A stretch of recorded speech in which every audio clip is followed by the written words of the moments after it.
Guys, balik lagi sama gue, Anton Enggolan. Dan kali ini gue membandingin Galaxy S52, Poco X3 Pro, Realme 8, dan juga Redmi Note 10 Pro.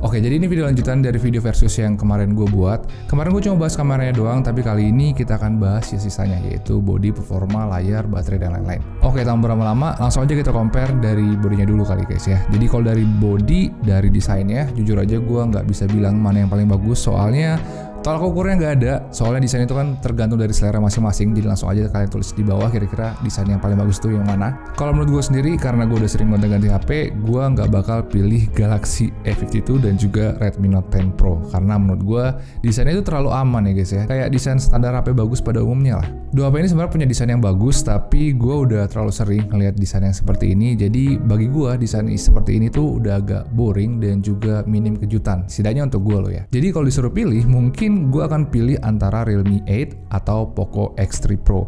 Tapi dari dua ini gue bakalan lebih condong ke Realme 8, karena menurut gue Realme 8 desainnya paling berani. Ada yang bilang ini nyeleneh, tapi menurut gue justru itu ngebuat dia kelihatan lebih seru dan lebih menarik. Tapi itu beda cerita kalau kita ngomongin tentang durability-nya. Menurut gue kalau dibandingkan keempat ini, Realme 8 justru yang paling standar durability-nya. Soalnya dia nggak punya gimmick-gimmick keren kayak 3 HP lainnya.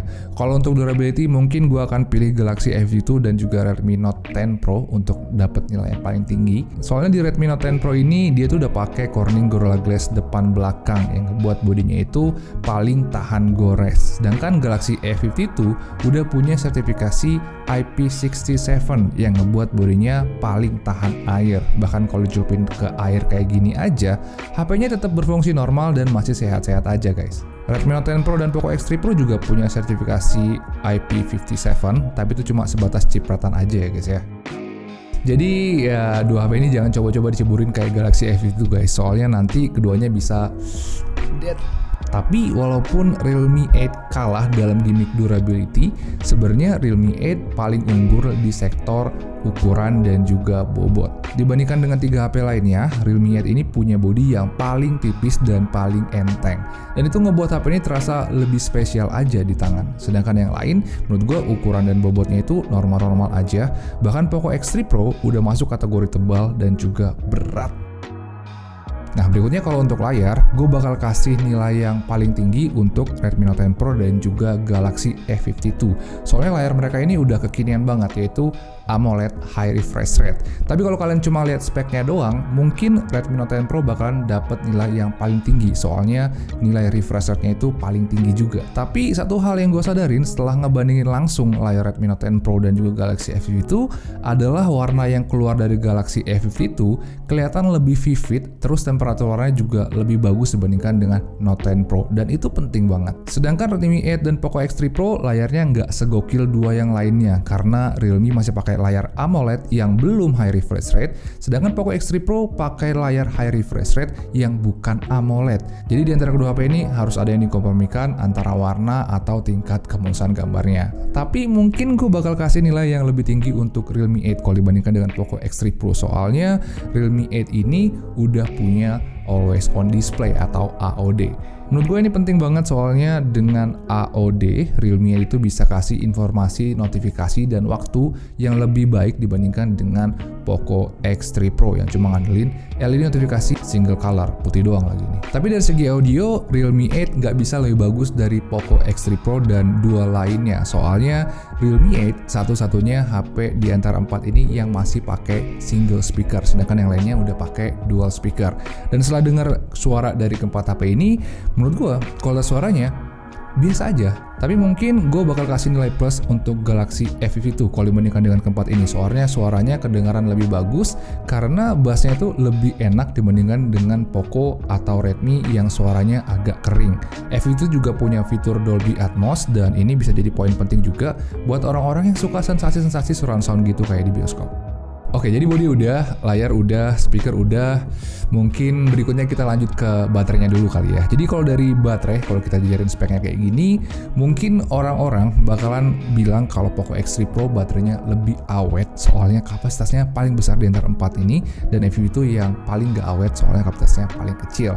Tapi belajar dari pengalaman gue setelah nge-review HP hampir kurang lebih 5 tahun, menurut gue kapasitas baterai itu nggak jaminan kalau HP itu bakalan jadi awet banget. Makanya setiap gue nge-review, pasti HP-nya gue tes dengan cara bener-bener dipakai in real life untuk tahu kira-kira seberapa awet ketahanan baterainya kalau dipakai sehari-hari.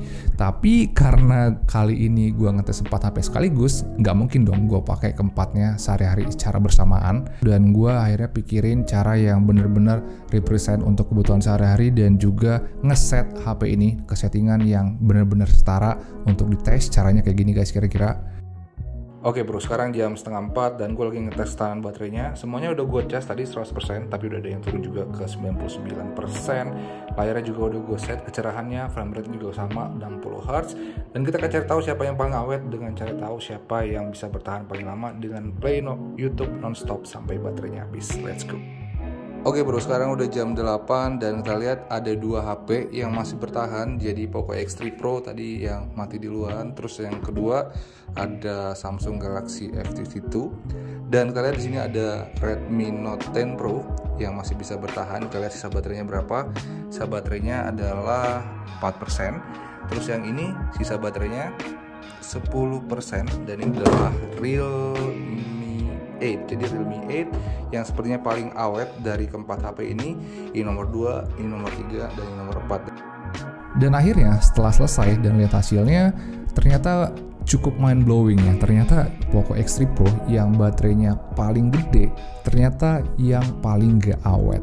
Gue cukup kaget ternyata dengan hasilnya, apalagi dengan Galaxy S22, walaupun baterainya paling kecil, ternyata dia masih jauh lebih awet dibandingkan dengan Poco X3 Pro.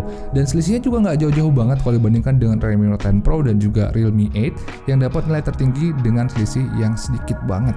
Gue udah tes ini sampai 4 kali loh guys, walaupun nggak sampai habis ya. Tapi patternnya itu selalu sama, yaitu penurunan presentasi baterai Poco X3 Pro emang yang paling cepat dibandingkan dengan yang lain. Gue nggak tahu itu masalah unit gue atau emang softwarenya aja atau gimana, gue nggak tahu. Tapi tebakan gue kenapa Poco X3 Pro baterainya kayak gini adalah karena layarnya. Soalnya kemarin pas gue tes semuanya udah gue set ke kondisi yang sama guys. Jadi kecerahannya udah gue buat sama, refresh rate-nya gue set semuanya ke 60 Hz, koneksinya juga udah gue buat sama, bahkan semuanya gue tes dari kondisi baterai yang 100%. Jadi bener-bener full. Tapi dari semua variabel yang bisa gue kontrol, ada satu variabel yang nggak bisa gue ubah, dan itu adalah jenis panelnya. Dan ya, gue rasa itu alasan yang paling masuk akal kenapa Poco X3 Pro baterainya paling boros dibandingkan dengan yang lain. Soalnya layar AMOLED memang secara teknologi mampu ngirit baterai dibandingkan dengan layar IPS. Jadi ya, tes ini membuat gue makin yakin guys kalau layar AMOLED itu konsumsi dayanya atau efisiensi dayanya itu lebih baik dibandingkan dengan layar IPS. Soalnya walaupun HP yang pakai layar IPS punya baterai lebih besar, keawetannya masih kalah dibandingkan dengan smartphone berlayar AMOLED yang kapasitas baterainya sama atau bahkan lebih rendah sedikit. Terus setelah baterainya 0%, kemarin gue coba cas pakai charger bawaannya dari kondisi 1% sampai 100%, ternyata Realme jadi yang paling cepat karena cuma dia yang bisa nyentuh angka 60 menitan untuk ngecas 1 sampai 100%. Dan itu ngebuat Realme jadi jawara sih untuk masalah baterai, karena selain ketahanan baterainya salah satu yang paling awet, ternyata charging speednya memang yang paling kenceng juga dibandingkan dengan yang lain. Peringkat kedua ada Redmi Note 10 Pro dan Galaxy S22, karena walaupun gak se-ekstrim Realme 8, mereka masih dapat skor yang bagus di charging time dan juga ketahanan baterai. Sedangkan Poco X3 Pro menurut gue ada di urutan terakhir karena gue rasa nilai ketahanan baterainya terlalu rendah. Tapi kalau kita ngomongin performa, ceritanya udah beda jauh. Poco X3 Pro punya performa yang sama sekali nggak bisa ditandingin oleh Galaxy S22, Redmi Note 10 Pro, dan juga Realme 8. Alasannya simple banget, soalnya prosesor Poco X3 Pro udah beda kelas. Bahkan internal storage-nya aja 2 kali besar dari storage 3 HP ini yang di bawah harga 5 jutaan. Gue kemarin sempat mau bandingin benchmarknya, tapi kalau lihat beda antutunya sejauh ini, gue rasa ya itu cuma buang waktu aja sih ngetes benchmark yang lainnya. Soalnya dari ini aja udah kelihatan kalau kasta performanya beda banget guys. Ini bedanya 200.000 loh, 200.000 lebih bahkan. Dan walaupun performa Galaxy A52, Realme 8 dan juga Redmi Note 10 Pro sudah termasuk bagus, tapi menurut gue performa Poco X3 Pro memang overall lebih baik karena performanya udah mendekati level smartphone flagship. Saat dicoba memang Poco X3 Pro lebih cepat animasinya dan loading aplikasinya juga lebih cepat. Terus saat dicoba untuk main game, GPU-nya ngebuat HP ini bisa nampilin FPS yang lebih banyak dan juga berjalan lebih smooth dibandingkan dengan 3 yang lainnya. Jadi gue rasa kalau untuk performa Poco X3 Pro ada di tingkatan yang paling atas, sedangkan yang nomor 2 semuanya masuk ke nomor 2. Soalnya walaupun mereka chipsetnya beda-beda, ternyata pas dicobain in real life, perbedaan performa dari Galaxy FT2, Realme 8 dan juga Redmi Note 10 Pro itu hampir nggak bisa dilihat. Jadi mereka sama-sama ngisi di slot kedua atau posisi kedua. Sebenarnya gue juga pengen bahas UI-nya guys, tapi gue mau terus terang aja, gue udah nggak terlalu kenal lagi dengan MIUI. Soalnya gue udah stop pakai Xiaomi hampir 2 tahun, jadi gue nggak mau sotoy lah mau ngebahas MIUI bla bla bla gitu-gitu. Soalnya gue selama ini lebih sering pakai Realme UI dan juga One UI dari Samsung.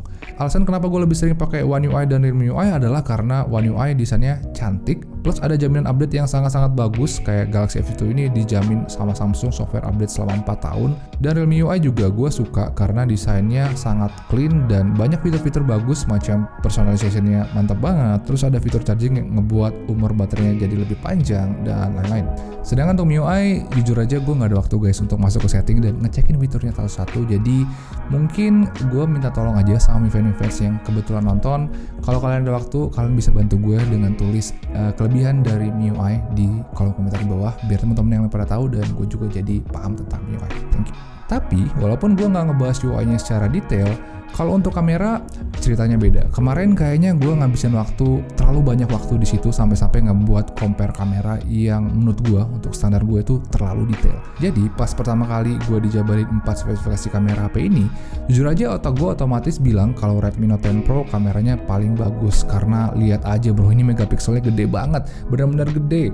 Tapi karena gue ngomong gak cuma berdasarkan spek doang, akhirnya kemarin gue cobain dong kameranya dari fotonya, foto low light, terus juga video low light, audio video dan lain-lain, dan hasilnya jujur aja gue agak kaget sih ngeliat hasilnya. Dan gara-gara itu juga akhirnya gue buat video khusus untuk ngebahas itu doang. Dan kalau kalian gak terlalu peduli tentang kamera, gue rasa ya kalian gak usah nonton video itu deh. Tapi kalau prioritas utama kalian itu adalah kamera, gue sangat highly recommended untuk nonton video itu karena gue yakin kalian bakal puas banget. Oke, yang terakhir mungkin gue akan bandingin tentang harganya.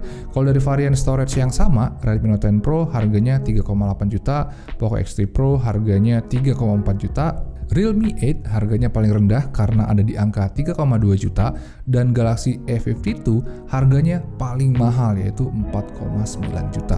Tapi pas kemarin gue beli Samsung Galaxy A52, gue dapat bonus Samsung Galaxy Buds Plus yang akhirnya gue jual di toko gue di Shopee dengan harga 900 ribuan. Jadi secara nggak langsung sebenarnya buat gue harga keempat HP ini ya nggak beda jauh lah, mungkin selisih beberapa ratus ribu doang.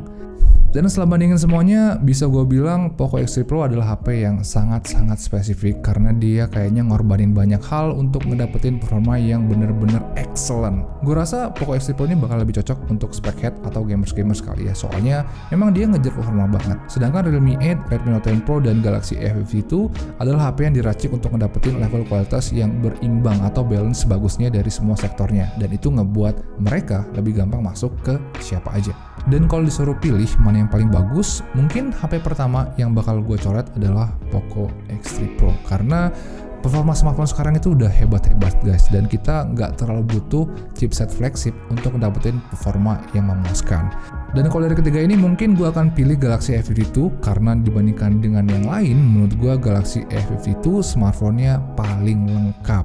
Dia juga punya semuanya dan kualitasnya juga nggak main-main guys. Terus dia juga punya software dan jangka support OTA yang paling bagus, yaitu disupport sampai 4 tahun langsung oleh Samsung, dan itu gila banget. Terus spoiler dikit buat video versus part 1 kemarin, gue rasa dari ketiga HP ini Galaxy A52 punya kualitas foto dan video yang lebih bagus dibandingkan dengan yang lain. Tapi gue yakin kalian punya pendapat yang beda dengan gue, soalnya lagi dan lagi kan kita itu punya selera yang beda, jadi kesimpulannya udah pasti beda banget. Dan ya jangan malu-malu, langsung aja tulis di kolom komentar di bawah menurut kalian kalau disuruh pilih 4 HP ini, mana yang akan kalian pilih sebagai dari level. Please banget tulis, please banget. Gue akuin mungkin versus gue kali ini nggak terlalu sempurna karena gue cuma bahas yang menurut gue penting aja guys. Atau mungkin karena HP yang gue bandingin memang terlalu banyak juga kali ya. Soalnya bandingin 2 HP aja udah pusing banget. Terus kali ini gue bandingin 4 HP sekaligus dan itu beneran nyita waktu dan tenaga gue. Jadi kalau kalian ada saran mungkin tulis aja di kolom komentar di bawah biar gue bisa buat video versus yang lebih baik lagi ke depannya. Dan gue juga bakal terima kasih banget kalau misalnya kalian mau hidupin lonceng dan juga follow sosmed gue yang lain karena itu bakal buat gue lebih semangat lagi untuk ningkatin kualitas video gue. Jadi ya mungkin gitu aja kali ya video kali ini. Makasih banget udah nonton, terima kasih dan mungkin kita ketemu lagi guys ya di video-video berikutnya. Ciao.